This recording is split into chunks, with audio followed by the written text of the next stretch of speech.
Boa tarde aos nossos espectadores. Meu livro. Não. Boa tarde a todos os espectadores. Temos aqui a alegria de estar conosco nessa tarde um grande amigo meu, né? Posso chamá-lo de amigo, porque a gente teve uma boa convivência, chegamos até a começar a fazer um projeto juntos, um projeto de pesquisa, não é verdade, Coronel? Exatamente. Então, eu posso chamá-lo de amigo, convivemos no Fórum Brasileiro de Segurança Pública, muitas vezes. O Coronel Jorge, ele é um cientista político, ele tem uma experiência grande na pesquisa de assuntos ligados à segurança, à criminalidade, e vários livros publicados, muitos livros, cada um melhor do que o outro. Eu destacaria aqui a Criminologia Crítica e Violência e Racismo, que confirma que ele conhece esse assunto há muito tempo atrás, quando as pessoas, pesquisadores, nem associavam a questão do racismo à violência. E ele próprio, nessa entrevista aqui, que foi dada ao Jornal do Brasil, em 1998, eu tenho ela em papel, né, porque no Google a gente nem deve achar mais ela. O Coronel Jorge, todo bonito, ó, jovem, ó. Olha lá. Nessa entrevista que foi dada ao Jornal do Brasil, o Coronel Jorge já falava o seguinte: ele criticava os cientistas sociais que ignoravam a questão racial. Olha só, não faz muito tempo, faz só 23 anos atrás. Como é que se consegue estudar cientificamente a violência no Rio sem analisar o dado racial? Eu gostaria de saber, questionou então o coronel, muito propriamente, um questionamento muito bem feito, ele sempre foi muito crítico, e ele chegou também ao Estado, foi secretário de Direitos Humanos do Estado, do Rio de Janeiro, e chegou à cúpula da Polícia Militar, apesar de enfrentar racismo e preconceito, ele vai contar para a gente, ele conseguiu chegar, foi chefe do Estado-Maior da Polícia Militar. Deve ter sido, talvez, ele pode confirmar para a gente, um dos primeiros negros a chegar à cúpula da Polícia Militar. Embora seja uma corporação, uma instituição que tenha muitos negros, poucos chegam ao ponto alto da pirâmide, não é verdade? Boa tarde, coronel. O Antônio vai participar dessa entrevista o Antônio Soares, que é o professor de educação da FRJ, nosso colaborador do Quarentena, e nós estamos aguardando a qualquer momento a chegada da professora Elizabeth Susequinde, a quem eu enviei o convite, mas ela ainda não respondeu. Boa tarde. Ela está ali, a Elizabeth está acompanhando a entrevista ali, ela não percebeu que eu mandei o link para ela, mas tudo bem. Mas, coronel, como é que o senhor está? Eu estou indo, né? Estou me tratando, me cuidando, estou fazendo tudo para enfrentar os problemas e estou aproveitando esse momento de pandemia, que eu tenho que ficar em casa direto, não só por causa da ameaça da Covid, mas também pela doença, né? Pela qual estou passando no momento. Então, o tempo está aqui, eu tenho que ficar em casa, e comecei a escrever as coisas que estavam pendentes. Eu tinha algumas coisas, vamos dizer assim, engavetadas, né? Alguns projetos que eu estava deixando para depois. Eu digo assim, bom, deixa eu resolver logo isso antes que eu embarque.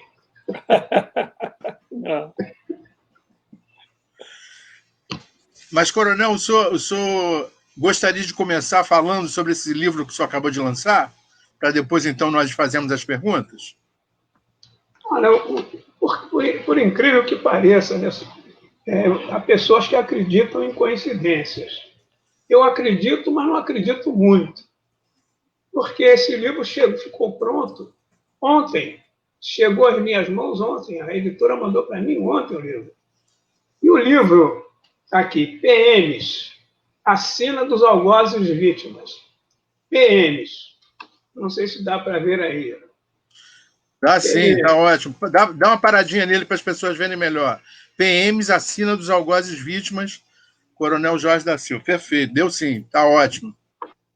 Esse livro é o seguinte, uma preocupação que eu tenho, todo mundo insuflando os policiais a violência, insuflando, eu vou ler aqui alguns exemplos de como é feito essa maneira de ensinar os policiais a cometerem violência, a autoridade, governantes que fazem isso com a maior cara de pau, e depois, quando os policiais militares caem em desgraça, são os primeiros a dizer que vão colocá-los na rua imediatamente, sem apuração alguma. Quer dizer, então, para mim, essas pessoas, né, elas são irresponsáveis. Né? O mínimo que eu posso dizer delas é que elas são irresponsáveis, e eu vou mostrar que realmente são irresponsáveis, ou mais do que isso. Bom, perfeito. E nesse livro eu vou aqui mostrando o seguinte, que eu peguei uma conceituação do professor Pierre Bourdieu, o francês, trabalha muito bem a questão da violência simbólica. Eu mostrei que como os PMs são vítimas duplamente, tanto da violência física, eles sofrem, morrem, ficam incapacitados para o serviço, perdem a perna, perdem o braço, morrem, etc. E a violência simbólica que eles sofrem. Nós temos o caso dos PMs, né, do Rio de Janeiro, tem um recorde de casos de suicídio. Poucas pessoas dão atenção a isso. O estresse vai levando, de uma certa forma, esses policiais ao ponto de eles se suicidarem. São vários casos que eu vou mencionar aqui rapidamente. Sobre o livro, acho que já falei. Eu gostaria inicialmente, Jorge, de agradecer essa oportunidade que você me dá. E, coincidentemente, no momento que sai o livro, eu vou fazer aqui uma propagandazinha, depois você vai seguir, vai recomendar, eu vou dizer como é que se faz para conseguir a sinopse e também adquirir o livro. E também queria cumprimentar o professor Antônio Soares, tá? Que eu já conheço de nome, não conhecia pessoalmente, mas conheço de nome, e dizer o seguinte: eu quero começar, quer dizer, você teve essa ideia, Jorge, de falar sobre essa questão quando houve aquele caso lá em São Paulo, né? Em Porto Alegre. Em Porto Alegre. Foi em Porto Alegre. Não, mas se falar em São Paulo, também teve São Paulo. Teve... Não, São Paulo é recorde. São Paulo, Rio, todo lugar tem violência para todos os gostos. Bom, então, naquela oportunidade você teve a ideia de fazer essa live. Eu, não sei se você se lembra, que você colocou polícia e racismo. Isso. Eu acho que dizer polícia e racismo é muito conveniente para a nossa sociedade. Porque aí, quem é que gosta da polícia? Ninguém gosta da polícia. Verdade. Eu costumo dizer que só quem gosta da polícia é a mãe do polícia. Logo, quer dizer, então, é um prato cheio você falar mal de policial, mal da polícia. Então, eu achei que eu devia falar, né, sobre o subsistema policial, o subsistema judicial, o subsistema penitenciário, o sistema político, como é que essas pessoas atuam em relação ao racismo, como é que o que elas falam? Elas negam o racismo ou elas incentivam o racismo? Uns negam, outros incentivam. Então, eu tenho que trazer aqui os exemplos, né, claramente, para que nós não ficássemos presos essa coisa de execrar os policiais sempre e todo mundo continuar fazendo as mesmas coisas sem que ninguém dê muita atenção. Para situar melhor o que eu vou dizer, eu quero falar sobre o colonialismo. Né? Os portugueses, acho que inauguraram o colonialismo no mundo, lá, né, no século XIX, no século XV, XIV, XV, né? Quando começaram a se expandir, escola de sábio, viajaram pelo mundo.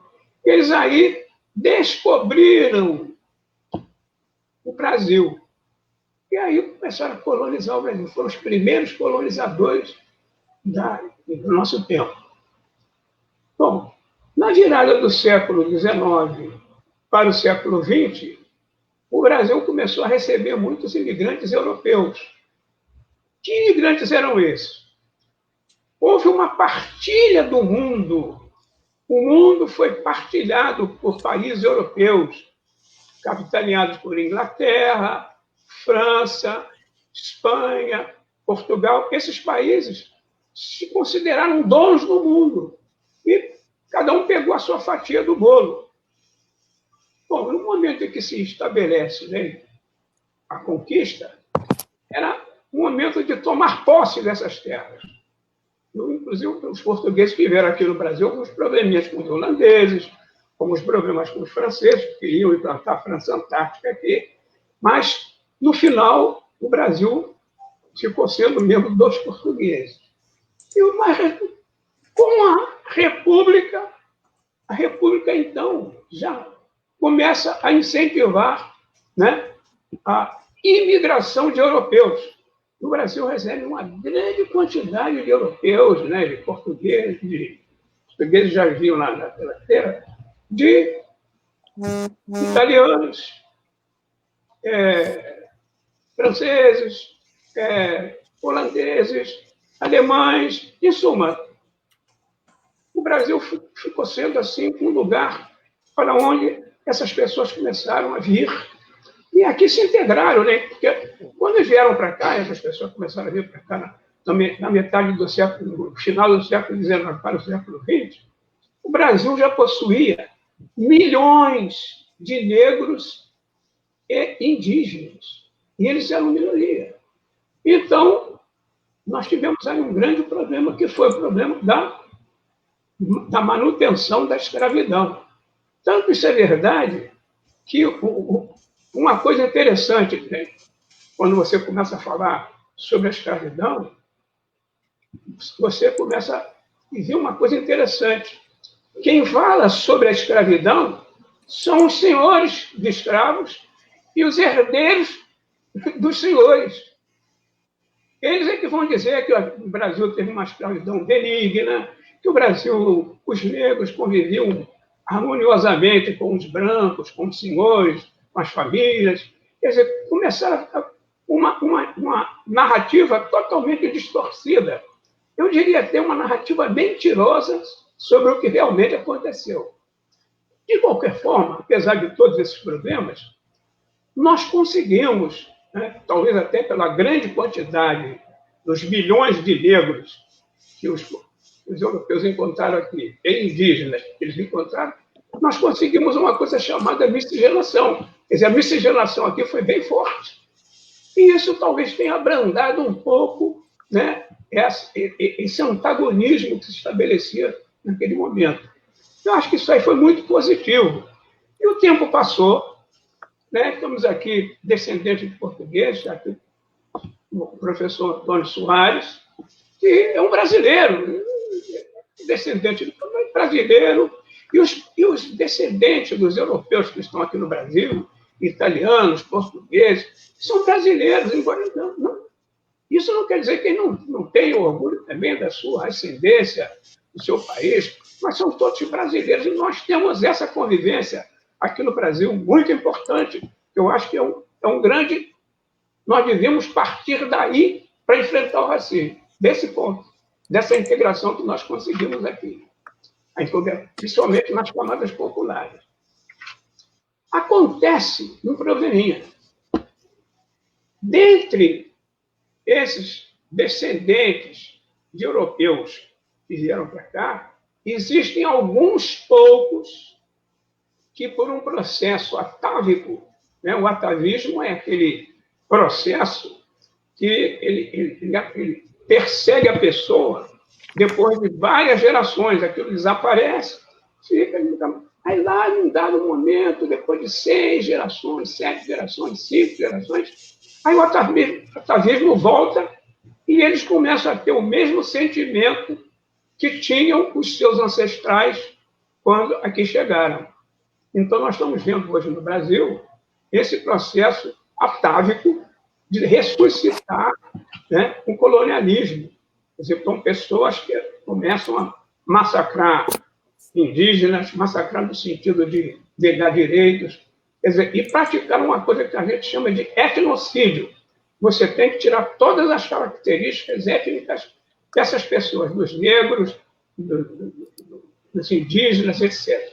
Então, eu acho que isso aí é um problema que nós estamos vivendo. Aí você, quando quer começar a entender o racismo que se processa no Brasil hoje, a intolerância que se processa no Brasil de uns tempos para cá, você não pode esquecer disso que eu estou falando. Né? Pode esquecer, né? Há pessoas, grupos pequenos que acham que eles têm que implantar aqui uma Europa. Querem implantar no Brasil uma Europa. Eles são umas pessoas engraçadíssimas. Para não dizer outra coisa que eu gostaria nesse momento. Bom, a partir daí, nós temos o seguinte. Essas, na minha opinião, são as raízes do racismo e da intolerância. Está aí, nessa tentativa de revivescência dos velhos tempos por alguns maus brasileiros, né? que querem, eu não sei o que eles pretendem, né? Querem negar a realidade para poder implantar aqui uma Europa nos trópicos, sei lá o que tem na cabeça deles. E aí eu lembraria a essas pessoas, a essa minoria de ressentidos atávicos, para que eles se lembrassem dos conselhos de Gaetano Mosca e de Vilfredo Pareto, francês, um italiano e um francês. Esses dois autores são os autores dos chamados autores das elites, são os defensores das elites.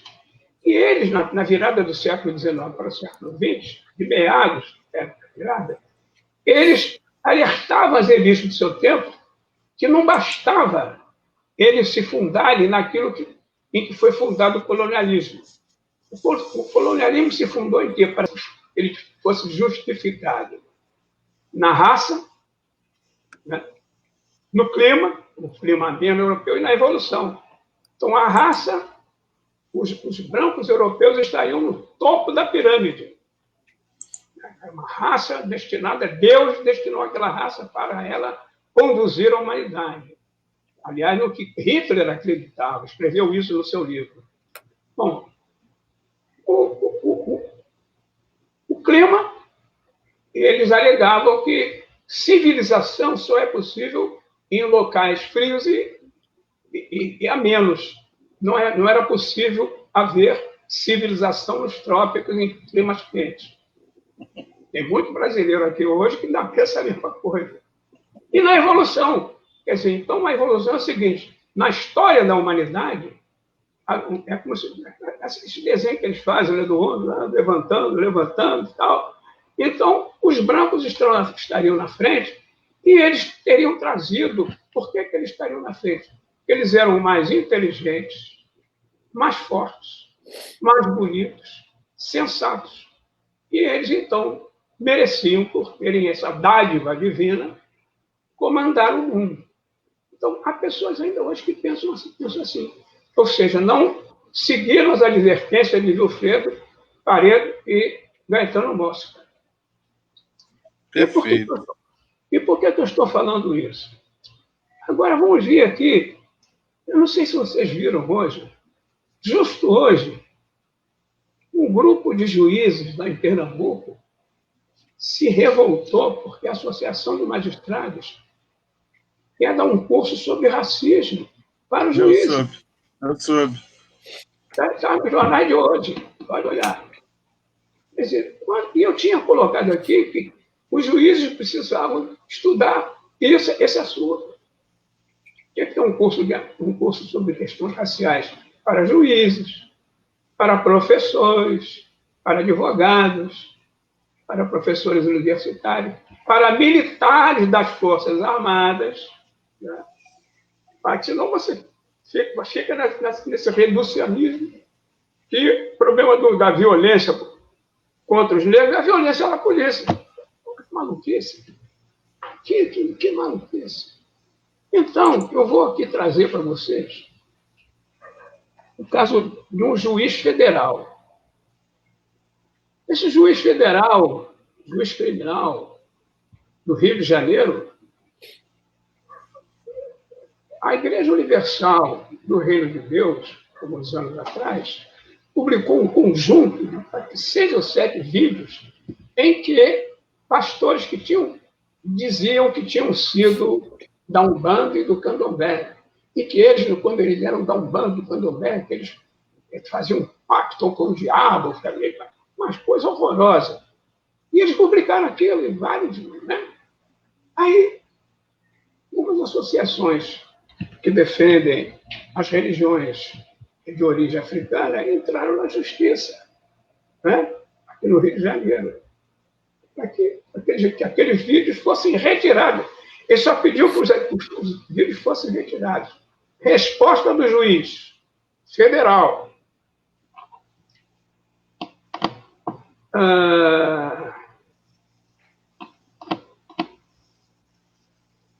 Umbanda não é religião. E crenças não são religião. Está aqui na data, Jornal Globo, 17/5 de 2014. Ou seja, os injustiçados, os discriminados, procuram a justiça para que essa repare os danos à sua integridade moral, sua integridade física, sua identidade. E o que faz o juiz?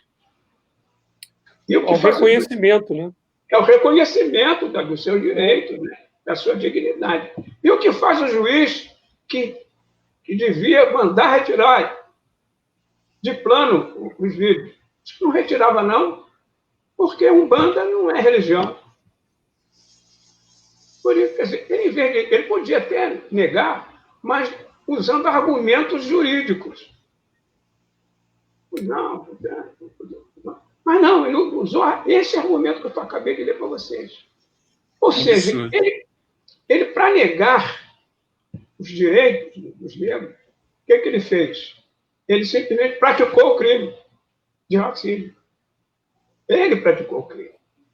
Bom, aí tornaram entrar a partida, reiterado e tal.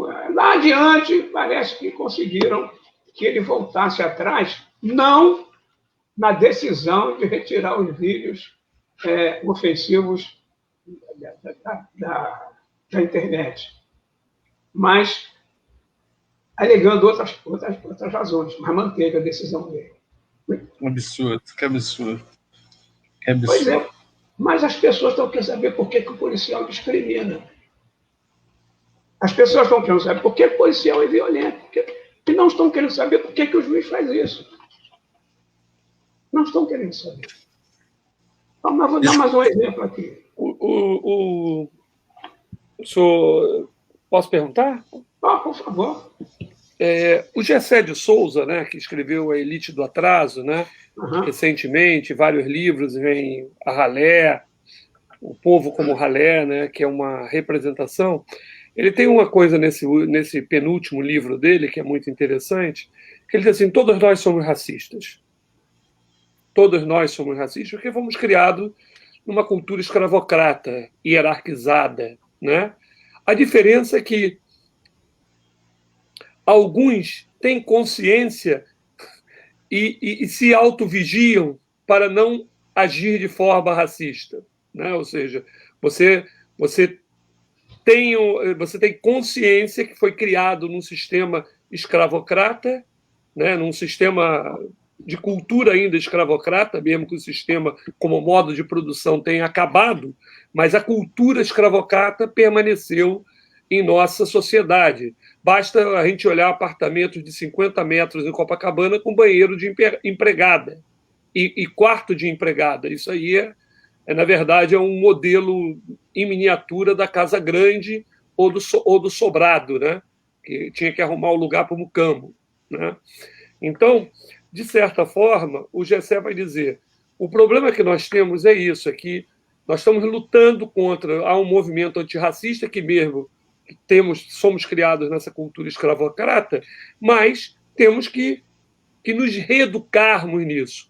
E há uma boa parte da sociedade que não se percebe como escravocrata, com esse sentimento escravocrata. Verdade. Né? E aí esse parece ser um dilema, né? Um dilema que a gente tem para lidar com o tema racial no Brasil.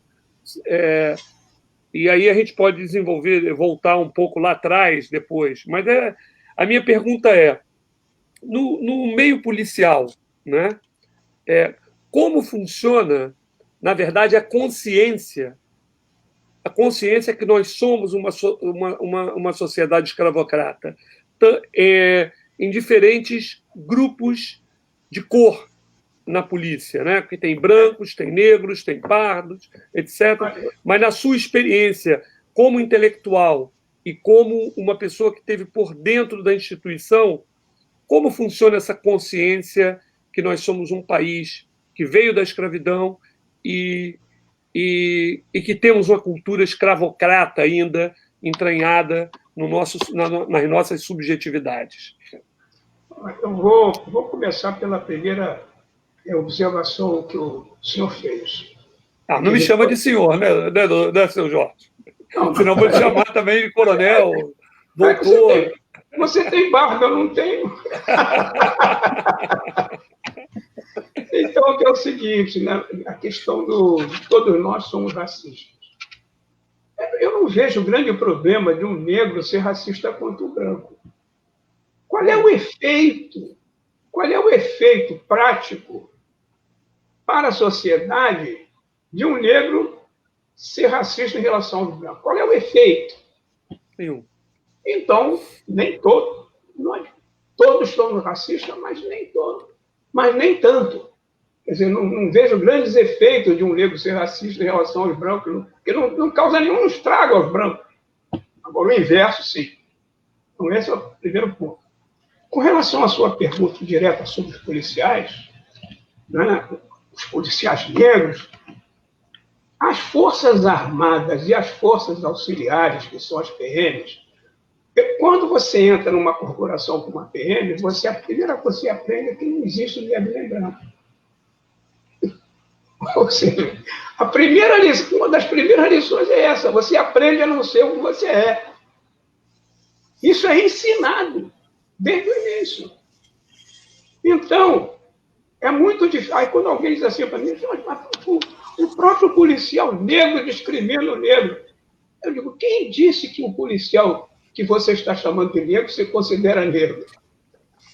Eu não falei aqui qual é a cor do poder. O poder tem cor. A beleza tem cor. Tanto que a beleza tem cor, que a Igreja Católica conseguiu a proeza de retratar Jesus Cristo de Nazaré como sendo louro, de olhos azuis, cabelos sedosos. Meu Deus, que maluquice! Eu estive lá naquela região. Visitei aquela região toda. Dizer que Jesus Cristo é louro, isso é um atentado à lógica. Mas fizeram isso e continuam fazendo.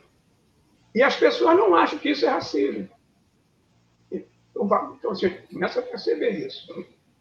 Com relação à instrução que se dá, imagina, por exemplo, a seguinte situação. Um policial militar ou um policial civil, um agente da lei qualquer, ele, em um determinado lugar, alguém diz, não, o policial considera um desacato. Aí ele dá um tapa na cara da pessoa que ele acha que desacatou. Onde ele aprendeu que devia dar um tapa na cara daquela pessoa? Foi nas escolas da polícia? Claro que não. Nas escolas da polícia, ele vai aprender o que está na Constituição, a Constituição diz que nós todos somos iguais, temos que respeitar as diferenças, né? As leis, está tudo lá, ele aprende tudo aquilo lá. Só que ele sai de lá e faz outra coisa. Então nós estamos falando de outra coisa. E fica todo mundo, tem que mudar os currículos, tem que não sei o quê, tem que mudar o preparo dos policiais. E eu pergunto, não tem que mudar o preparo dos juízes? Tem, claro. Não tem que mudar o preparo dos promotores? Não tem que mudar o preparo dos políticos? Não tem que mudar o preparo dos militares? Por que tem que mudar o preparo só dos policiais? E preparo, nem gosto dessa palavra preparo, porque preparo parece que é uma coisa uma misturada, você mistura aquilo ali. Uma coisa é você formar a pessoa, formar com cânones dos direitos humanos, com cânones da democracia. Aí, quem fala isso dentro das instituições, como eu falava, como o coronel Carlos Magno Nazaré Cerqueira falava, saudoso amigo, nós éramos simplesmente execrados pelos colegas, porque simplesmente falávamos em respeitar a Constituição, respeitar o direito das pessoas, respeitar os moradores das favelas. Só porque falávamos isso, nós éramos execrados. Agora, aí no outro dia eu estava discutindo com um colega sobre a questão da liderança. Não, porque o líder da polícia militar, que é a liderança... Vem cá, me dá uma definição de líder. Não, líder é aquele a quem a maioria segue negativo. Na estrutura militar não é assim. Líder é aquele que segue a maioria. Então, se uma tropa de policiais militares, uma tropa de tantos mil, no caso do Rio de Janeiro, mais de 40 mil pessoas, se eles pensam do jeito, o coronel que chegar a pensar diferente, esse coronel desculpa a expressão, um bunda mole. Então, nós estamos falando de uma questão muito mais complexa. E, lamentavelmente, as pessoas não querem dar atenção a isso. Mas vamos aqui para um outro caso, para não ficar só nos homens. Vamos para as mulheres. As mulheres também são massacradas na nossa sociedade. Mas olha o que uma juíza de direito fez lá em engraçado. Curiosamente, em Curitiba. Né? Não sei se isso diz alguma coisa. Diz sim. Uma juíza criminal de Curitiba escreveu na sentença condenatória de 7 pessoas por organização criminosa.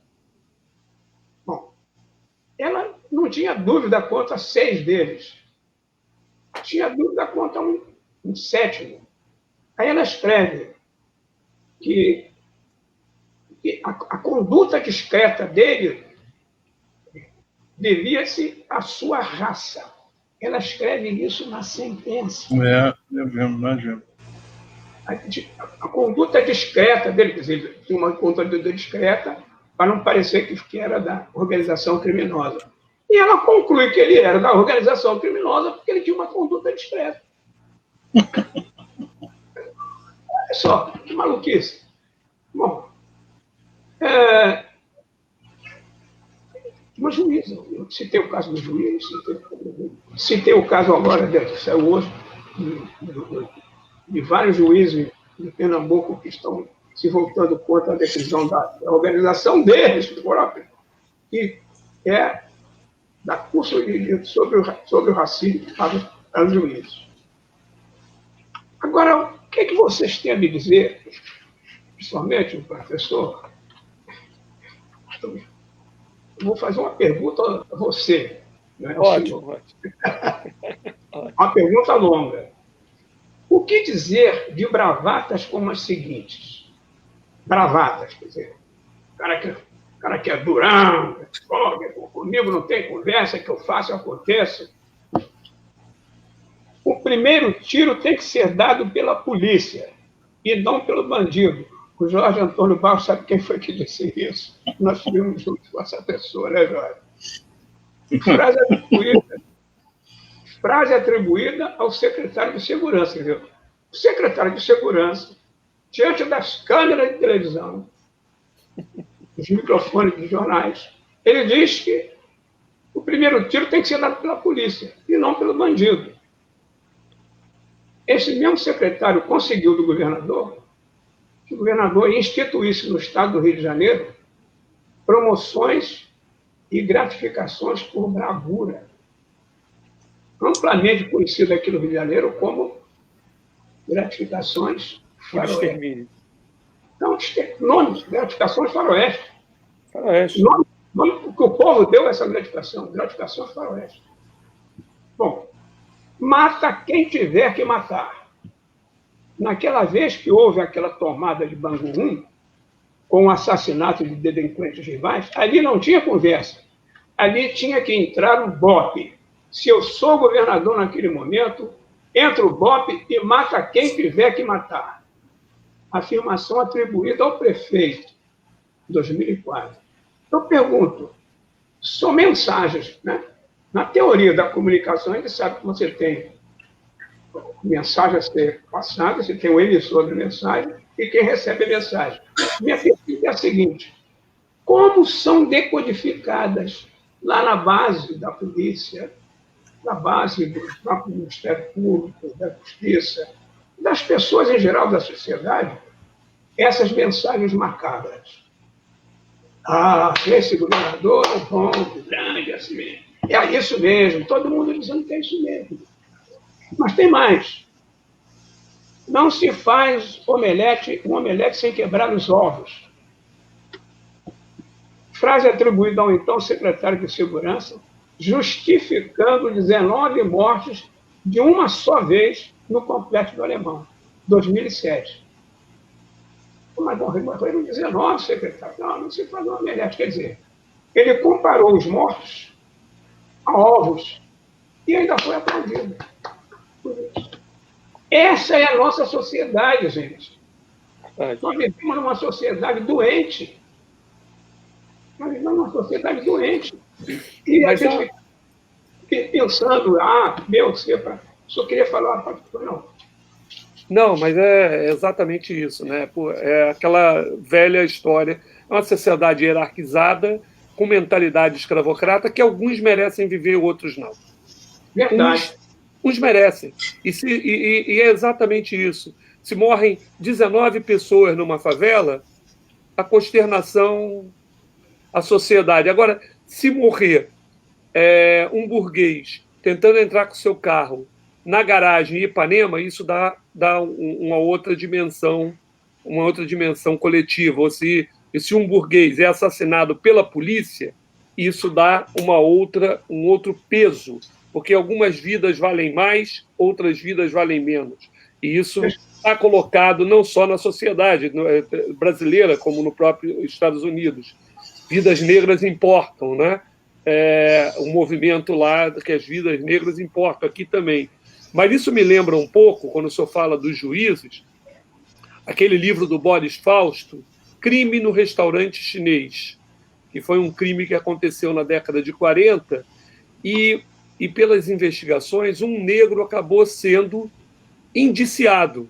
Mas aí não tinham muitas provas contra ele. Ele foi preso, foi a julgamento. E todo o debate que o Boris Fausto dos advogados nos anos 40 retoma as teorias raciais do determinismo, do racismo científico do século XIX, as teorias do homem lombrosiano, coisa e tal. E esse cidadão negro passa, eu acho que 2 anos ou 3 na cadeia em julgamento, e depois ele é absolvido e descobrem quem não foi ele, o responsável pelo crime, né? E, de certa forma, é isso. Ou seja, ele foi responsável pelo crime porque ele era o criminoso ideal. Ele era negro. Ele tinha a pele negra. Desculpe interromper esse colóquio intelectual de vocês, está super interessante. Mas eu tenho uma pergunta concreta para fazer para o Coronel Jorge. É a seguinte. Deixa eu terminar aqui essa. Vou responder o que ele falou aqui. Tá bom. Sobre esses 19 mortos, né, lá no Complexo do Alemão, que as pessoas ficam consternadas. Não ficam consternadas, não. Eu vou contar rapidamente. Eu estava na UERJ, eu sou professor da UERJ, né, sou aposentado. Eu estava ao lado do gabinete do reitor, tinha um local ali que tinha um café e tal.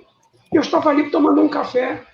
E aí passa ao vivo essa operação e aqueles bandidos lá do Morro do Alemão correndo querendo ir embora e tal, e fugindo para aqueles lugares todos, né? Aí uma professora que também estava ali para tomar sua conta, que sabia que, além de ser professor, eu era coronel da PM já reformado, assim, Coronel, por que não matou todo mundo logo? A professora da universidade. Por que não matou logo todo mundo? Fala, Jorge. É o seguinte, coronel, o senhor foi criado no Complexo do Alemão, uma favela enorme aqui no Rio de Janeiro, né? Estudou, foi para a Polícia Militar.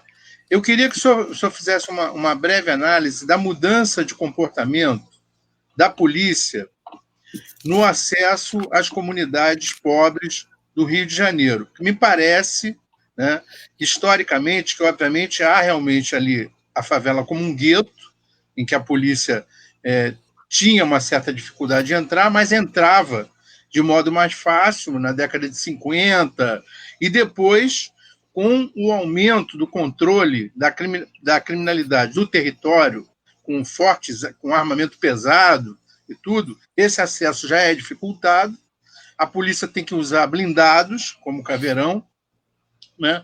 Mas o que levou, na sua concepção, na sua experiência até como morador de favela e depois passando a ser policial, o que levou a essa grande mudança no comportamento dos policiais em campo, nas áreas de favelas? Olha, Jorge, acontece o seguinte, você falou que a polícia não tinha dificuldade para entrar. Não tinha dificuldade que ela nem ia lá. Na terra de ninguém, Jorge. Na terra abandonada. Quando alguém disse, não, que agora, quando lançaram aí o PP, não, que agora vamos tomar a retomada do território. Que retomada? Aquilo nunca foi do Estado. Não tem retomada, aquilo sempre esteve lá largado. Só que, há 40 anos atrás, quando começaram a chegar as drogas, né, a cocaína principalmente, no Rio de Janeiro, e que os traficantes, que começou um movimento de organização da oferta, tá vendo? E essas pessoas não podiam ofertar as drogas em público, abertamente, então ofertavam nesses lugares. E ofertavam nesses lugares, a polícia começou a ir nesses lugares. Então, quando você me pergunta o que mudou, não mudou nada. Sabe por que não mudou nada? Eu pergunto a você, nós temos hoje uma guerra, não é isso? Eu não acho que temos uma guerra, você que acha. Eu joguei uma casca de banana para você escorregar, Jorge. Nós não temos uma guerra. Sabe por que nós não temos uma guerra? A guerra, ela precisa ter um limite. Quer dizer, você lê os teóricos da guerra, os militares brasileiros, os policiais militares, esses leem Sun Tzu, Clausewitz, os grandes teóricos da guerra, e todos eles dizem uma coisa simples, que a guerra tem que ter um inimigo definido e ela tem que ter um prazo para terminar. E ela tem que ter um objetivo.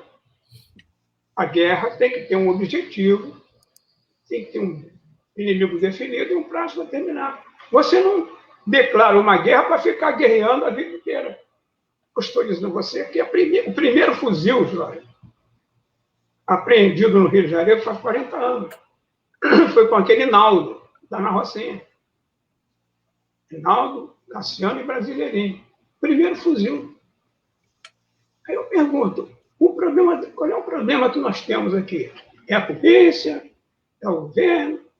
Nós temos o seguinte, nós temos um pretexto. Qual é o pretexto? O pretexto é a guerra às drogas. Quer dizer, como é que eu faço para manter milhões de pessoas acuadas? E não estou falando só de bandido, não, estou falando de milhões de pessoas. Como é que eu faço? Eu invento alguma coisa. Na época que você falou, né, que não tinha nada disso, que a polícia podia entrar, etc., eram os bicheiros. Eram os bicheiros. Então, os bicheiros é que estavam lá fazendo o seu apontamento, a senhora que ela veio fazer uma fezinha, minha avó que ia lá fazer a sua fezinha, jogar na área, jogar no corpo, jogar não sei o quê. Era isso que existia. Então, o que nós temos é o seguinte, é um pretexto. Guerra às drogas. Não, Jorge, é uma guerra às drogas. Sim, tá bom, é uma guerra? Tá, então tá bem. Quando é que ela vai acabar? Ela vai acabar? A guerra às drogas vai acabar? Eu pergunto aqui. A guerra às drogas vai acabar? Se é uma guerra, vai ter um, né? O governo atua para acabar com a guerra, para ganhar. Quem vai ganhar? O governo vai ganhar essa guerra dessa forma? Não vai ganhar. Então é um pretexto. Com interesse, né? É um pretexto. Verdade. Um pretexto. Agora, Coronel, esse episódio de Porto Alegre, especialmente em que 2 seguranças brancos, um deles policial militar, foi inclusive o que agrediu com mais violência o João Alberto, né, foi o que deu 20 socos em menos de 20 segundos. Ele espancou o cara, deixando o cara sem ar, sem fôlego, e ele morreu. Ali, naqueles vídeos, a partir de todos os vídeos que nós vimos até agora, nós não ouvimos nada, né? Porque as câmeras registram apenas imagens, não registram sons. A gente não viu o que eles falaram com ele, por exemplo, antes dele dar o primeiro soco no segurança, né? Ele deu um soco, levou 20 e morreu. Quer dizer, a resposta já foi desproporcional. Mas eu queria que, pelas imagens que o senhor viu e o que nós acompanhamos ali, quais são os indícios de que essa violência foi realmente um ato racista? Quais são os indícios, na sua concepção? O meu indício é o seguinte: se aquele cidadão, né, que morreu, se ele fosse branco, é branco mesmo, né, não é muito moreninho da sua cor, né, Jorge, que se apresenta aí na sociedade como branco. Se ele fosse branco. Não, eu já tenho consciência que não sou branco, Coronel. Já tenho, mas um dia você não teve. Claro, um dia eu não tive. Precisou ter algumas experiências de racismo para eu ter consciência da minha cor, que eu não era branco. Eu não sou branco. Então, se aquele cidadão que morreu lá dentro, se ele já fosse tido como uma pessoa branca, o que aconteceu lá dentro teria acontecido se ele fosse branco? Acho que não. Não. Então, é uma sequência. Se ele fosse branco, ele podia até ser negro, mas tinha que ter todas as características de ser embranquecido. Exatamente.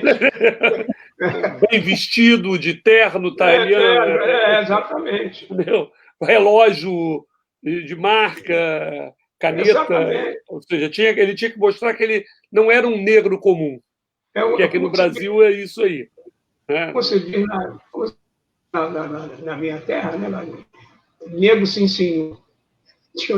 Eles dividiam o negro tu, negro tu, e o negro sim, senhor. Quer dizer, se ele fosse um negro sim, senhor, quer dizer, ele vai ser bem tratado. Então, começa lá dentro, Jorge. A gente está vendo ali o que aconteceu ali. Então, a discriminação não começou ali, começou lá dentro. Quando ele, por exemplo, ele não estava indo embora. Ele não saiu na frente para ir embora. Para que ele foi escoltado, né? Para que ele foi escoltado? Vieram atrás dele para quê? Exatamente. Então, eu não quero emitir de valor sobre o que aconteceu ali, porque eu não conheço os fatos. Então, quando eu não conheço os fatos, eu me prendo ao que teria acontecido lá dentro. Eu estou velhinho, magrinho, nem estou saindo mais. Mas eu me lembro que quando eu sacaneava o segurança de supermercado, que ele já viu como é que o segurança de supermercado, de grandes lojas, como é que eles fazem? Quando eles ficam olhando para o teto, mas eles sabem que você foi naquela direção. Aí eles ficam olhando para o teto, daqui a pouco eles marcam os negros e acompanham os negros. Aí eu fazia assim, eu dava uma lesa no segurança. Eu fingia que ia para um lado e ia para o outro. Aí o cara ficava desesperado, onde é que esse pior, filho da puta, entrou? Mas, Jorge, olha só, a minha experiência, e aqui já teve uma pergunta da amiga Adriana, a minha experiência, eu ando de motocicleta. Raras vezes eu sou parado. Raras. Fui parado raramente. Eu lembro que uma vez, muito rara, eu fui parado na estrada. Agora, principalmente aqui no Rio, nas blitzes, os negros são mais parados pelo que eu observo. Você vai ver, são as motocicletas mais baratas, né? Mais fracas, e negros. Estou falando de moto, né? A pergunta da Adriana é: por que os negros são mais parados nas blitzes? Porque são negros. Independente, não. E muitas vezes o contingente policial, então, é a sua resposta anterior, né? O contingente policial pode ser negro, mas eles não se representam como negros, né? É mais ou menos o que eu falei anteriormente, que é o seguinte. Na hora que eu falei aqui sobre o Vilfredo Faria do Mosca, inclusive está no seu blog isso, né? Eu estou vendo que está no seu blog esse texto. Então, né?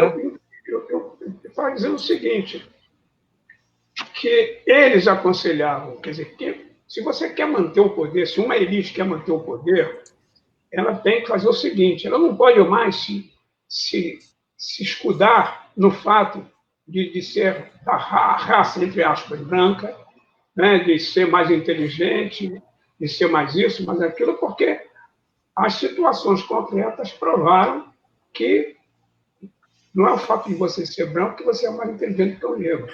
Pode coincidir de ser, mas pode ser o contrário. É isso, né?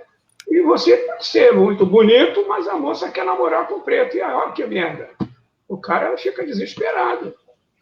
Ele é bonito, inteligente, mas a moça não quer namorar com ele, quer namorar com o pretinho. Não estou fazendo alusão a mim mesmo, não, hein? Qualquer coincidência é mera coincidência. Né? Qualquer semelhança é mera coincidência. Então, isso vai deixando um problema. As pessoas vão ficando com a cabeça sem entender as coisas. No caso dos policiais, eu já disse aqui, você entra na polícia, entra nas Forças Armadas, você aprende que não tem nada de branco aqui, que nós somos todos iguais. Aí o cara já começa a aprender que ele não é ele. Mas vem cá, você não é... Tá, então também, você entra na Polícia Militar e você aprende que na Polícia Militar não tem essa coisa de nem branco, nem preto. Então você não é negro. Então o que é que você é? Se você não é negro, o que é que você é? Então, você também não é branco. Então você não é nada. Do ponto de vista da identidade social, você é uma cor da farda. Você não tem identidade pessoal. Isso é ensinado, gente. Isso é ensinado nas corporações. E aí você...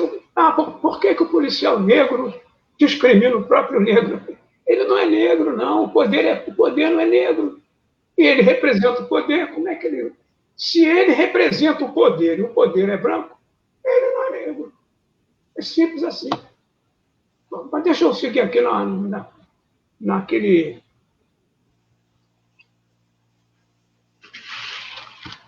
Um tiro em Copacabana é uma coisa. Um tiro na Coreia, no Complexo do Alemão, é outra. Mesmo secretário, né, das 19 mortes, dizendo por que não adotavam medidas mais firmes em Copacabana, lá na ladeira dos Tabajara. Outro, é uma política correta. Temos que partir para o confronto. Isso dá um desconforto para os acadêmicos, mas faz parte do jogo democrático. Quem disse isso?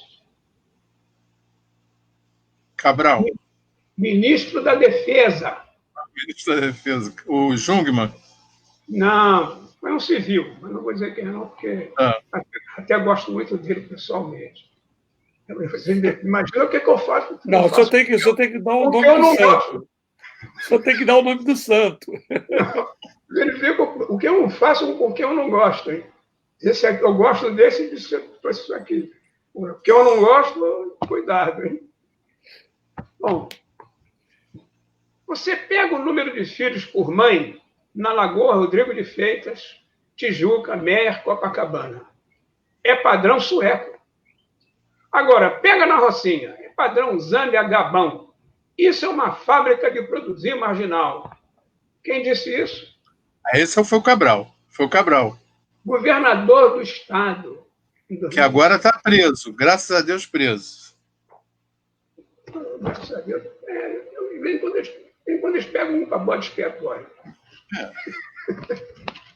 Mas esse é réu confesso. Coronel, réu confesso. Mas tem vários réu confessos aí que estão soltos, desfrutando. Eu agora inventei um tipo de prisão. Prisão tornozeleira. Sabe como é que é? Não, como é? O cara vai para a mansão dele a desfrutar o dinheiro roubado com a tornozeleira. É. O problema é que tem que ter uma tornozeleira à prova d'água, né? Para entrar na piscina, na sauna. Sempre a gente. Sempre a gente. Estou avisando para os traficantes irem embora para não haver mais problemas. Estou avisando para os traficantes irem embora para não haver mais problemas. O mesmo governador, em Copacabana, avisando que seria instalado uma UPP.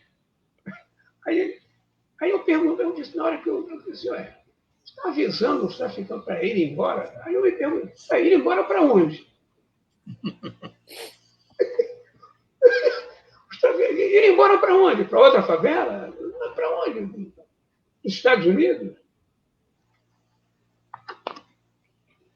Nós temos que mandar um recado direto à bandidagem, de que não vamos recuar. Pelo contrário, para cada soldado que eles matarem, vamos formar mais 10 e mais 10.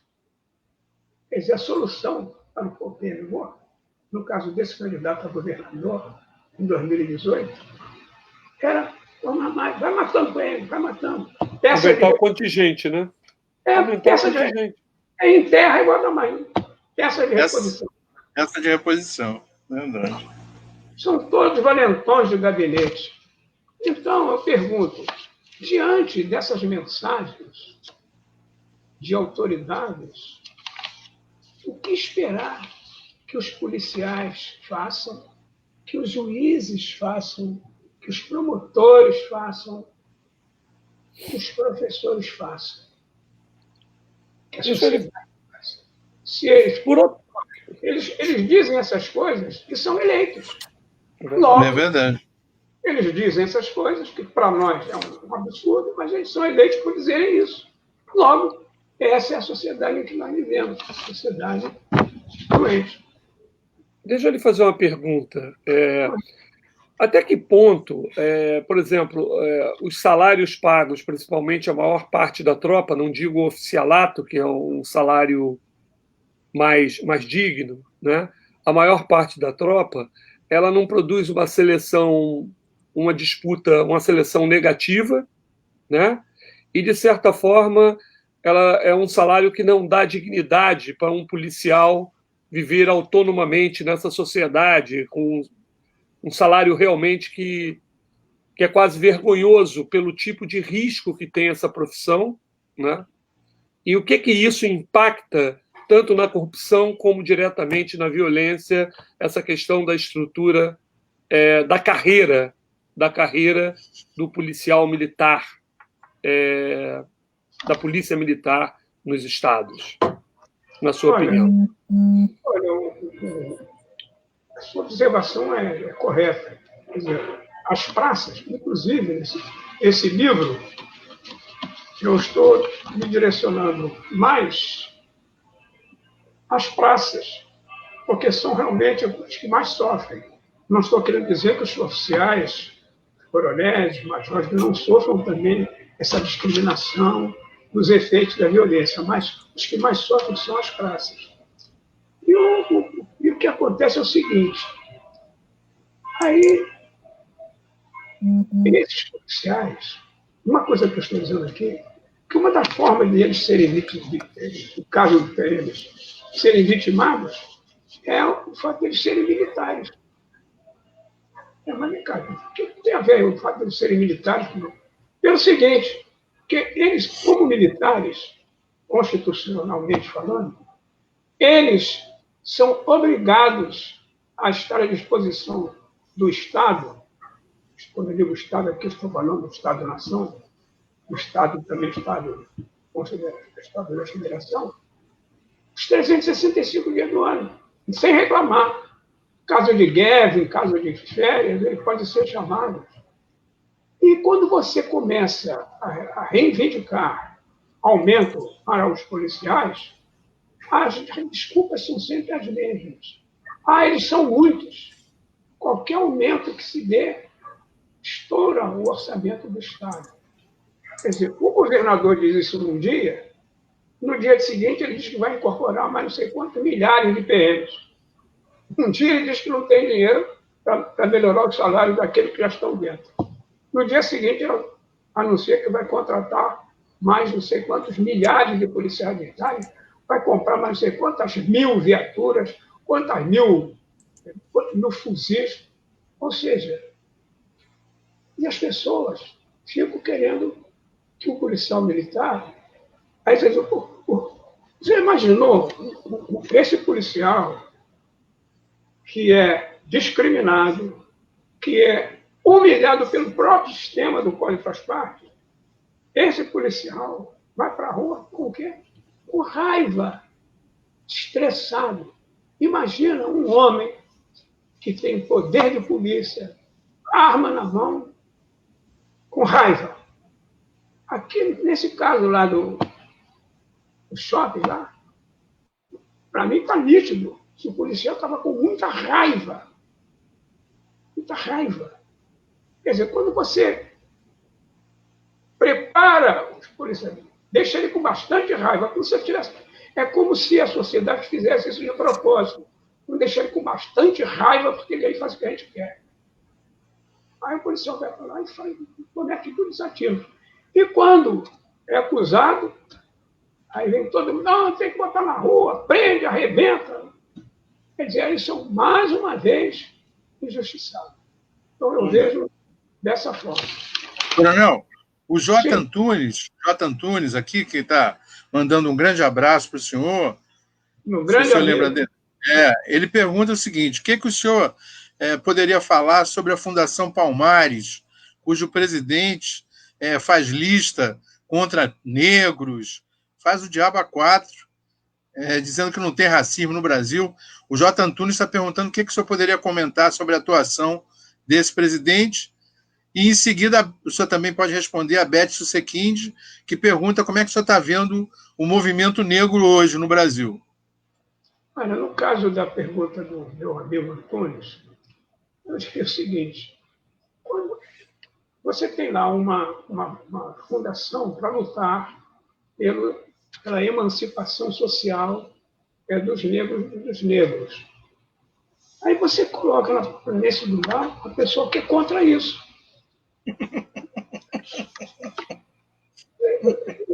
Então, eu acho que não foi ele que se colocou lá. É verdade. Ele foi colocado lá. E eu vejo o seguinte,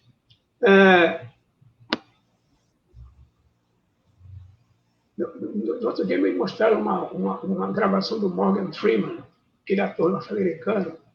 Aí eu estava dizendo o seguinte, o Morgan Freeman falou, olha, você sabe quantos negros lá nos Estados Unidos?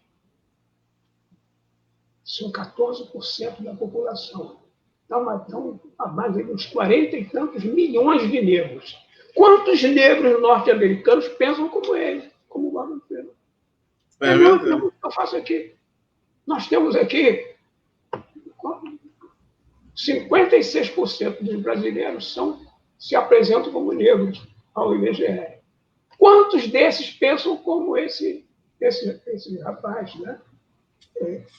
Quantos brasileiros da cor dele pensam como ele? Eu costumo dizer que há duas formas de você ser negro e branco. Eu, por exemplo, na minha juventude, você também, Jorge, nós tínhamos um problema, né, de começava a falar nesse assunto, e todo mundo te criticava logo, você que estava discriminando e tal.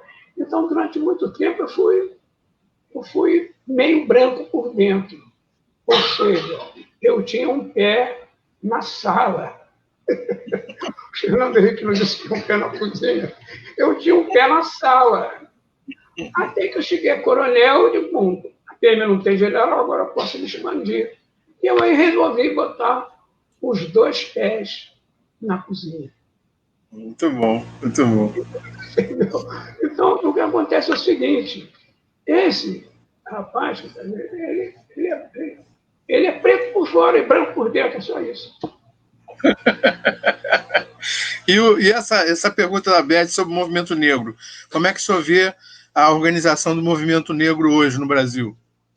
Olha, eu sempre tive uma situação muito problemática com o movimento negro, porque durante toda a militância negra, durante todo aquele período, o que eu fazia? Qual era a minha militância?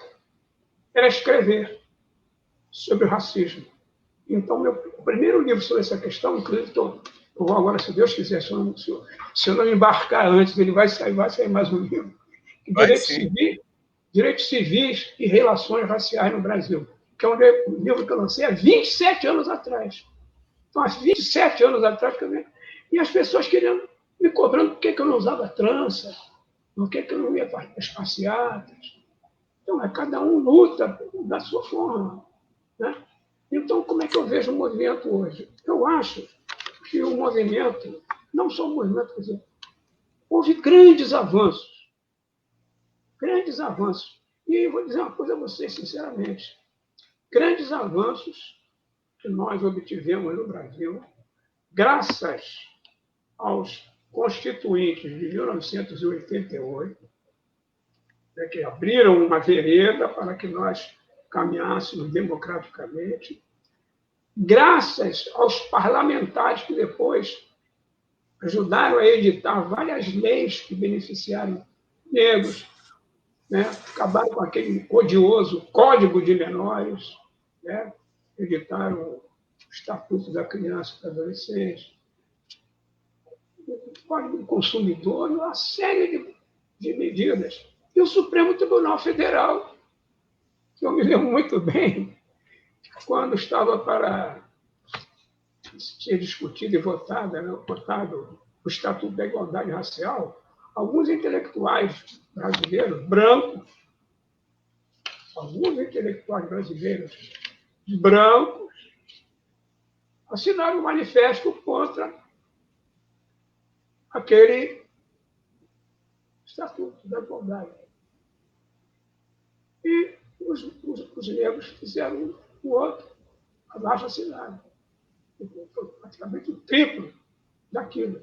E, por incrível que pareça, o Supremo Tribunal Federal aprovou por unanimidade o Estatuto da Igualdade Racial. Então, você vê que são muitos avanços. Quer dizer, eu acho que isso tem a ver com o movimento negro, né, que vem lá de trás. O movimento negro agora ele adquiriu uma dimensão nacional, que eu acho que é muito importante, né?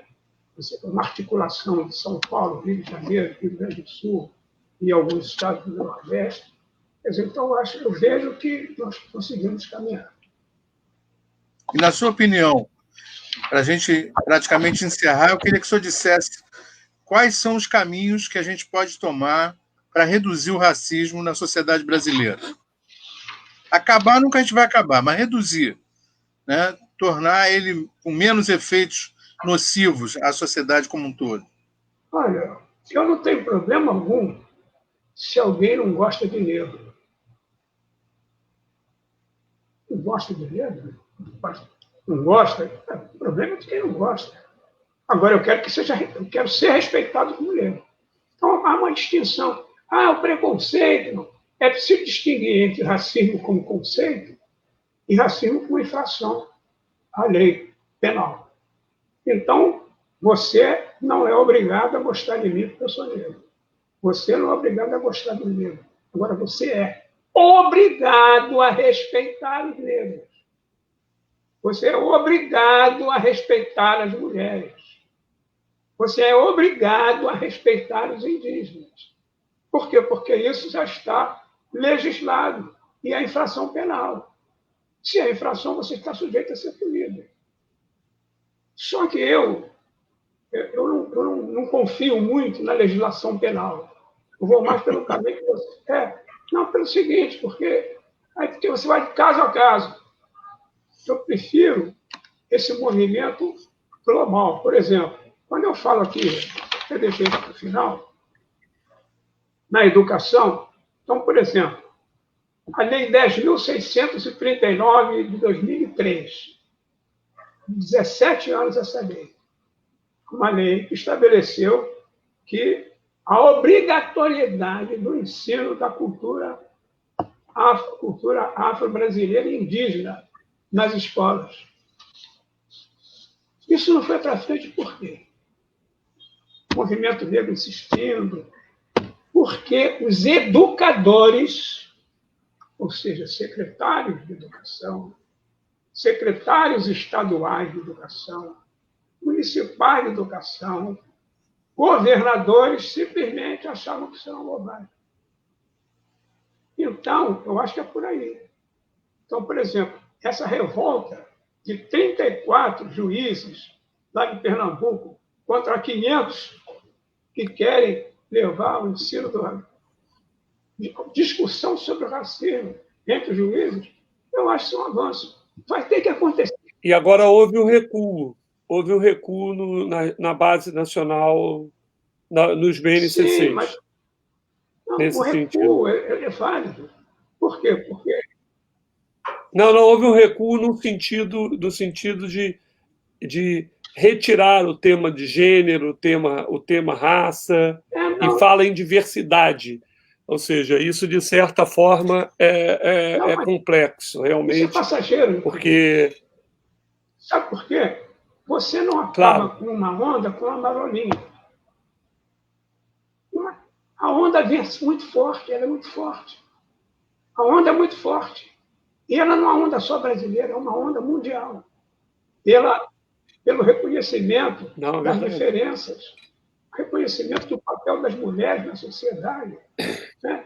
A discriminação dos negros.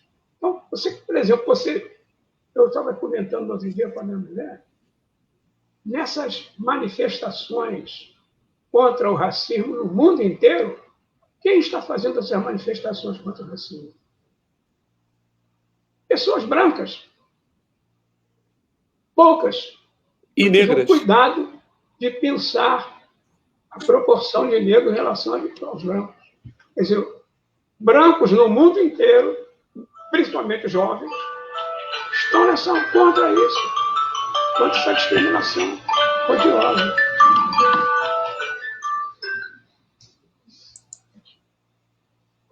Tocou o telefone aqui.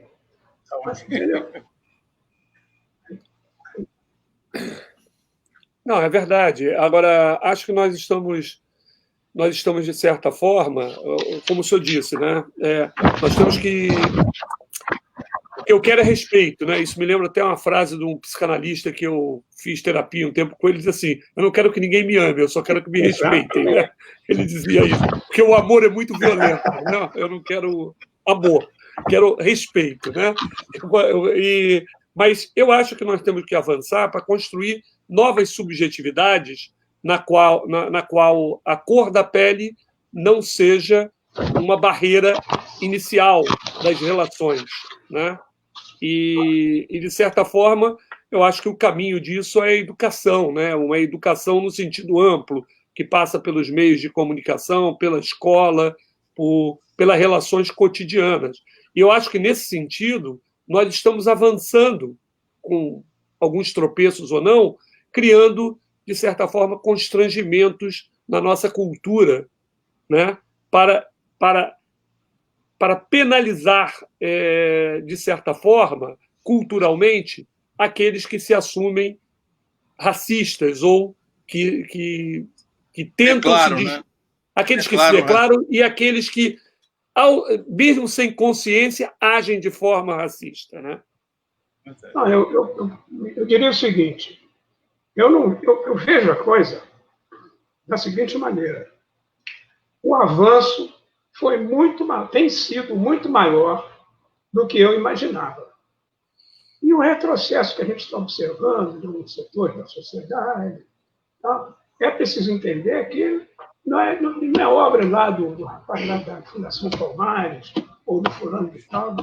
Você tem uma sociedade que ainda tem um núcleo muito grande que pensa dessa forma. E esse núcleo ele está, vamos dizer, está nas cordas.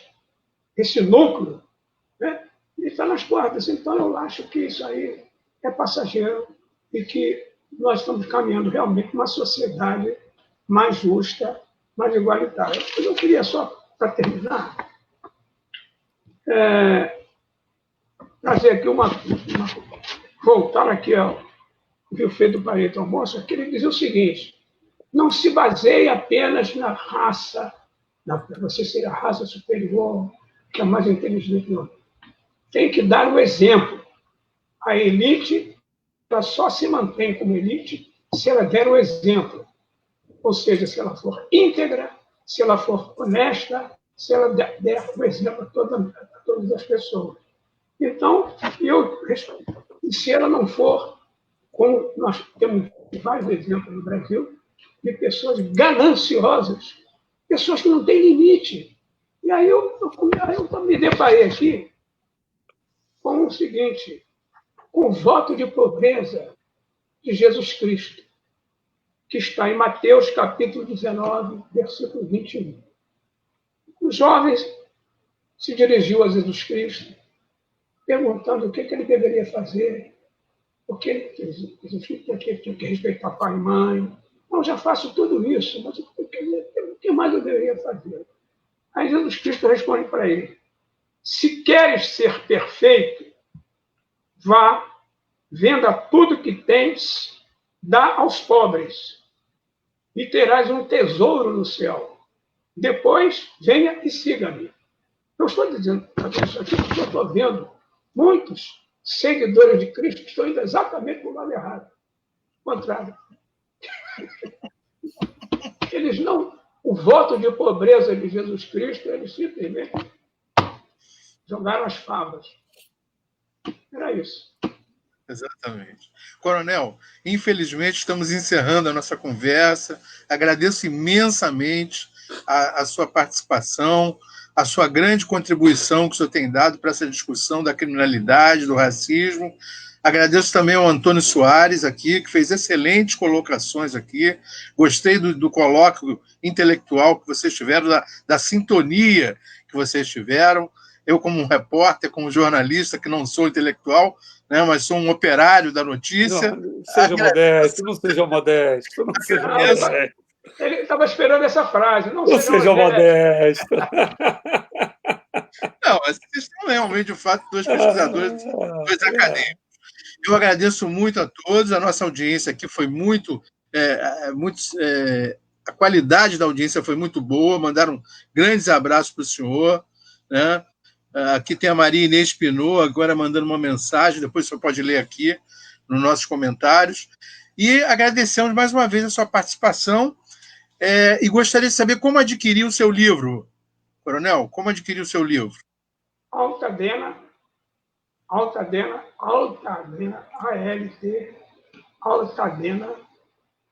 Eu acho interessante que ele mande para a gente isso e a gente faça uma divulgação no Quarentena. Já vou publicar aqui agora o site, altadena.com.br.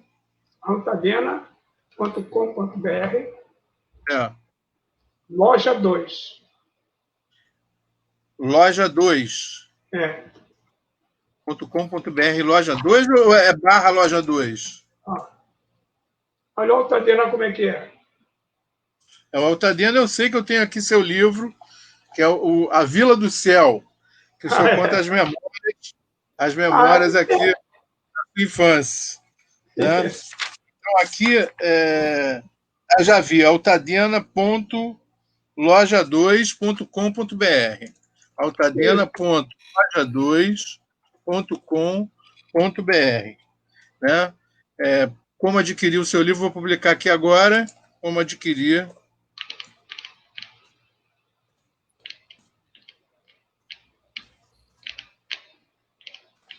E aí muito obrigado. Já vai ficar aqui. Desculpe, Jorge, pode falar. Muito obrigado pela sua participação. Vou agora acompanhar mais atentamente seu blog, seus livros, né? Foi um prazer conversar com você aqui, Jorge. Muito bom mesmo. Prazer foi meu. Muito obrigado pela oportunidade, Jorge. Valeu, então. Grande abraço a todos e uma boa noite. Parabéns.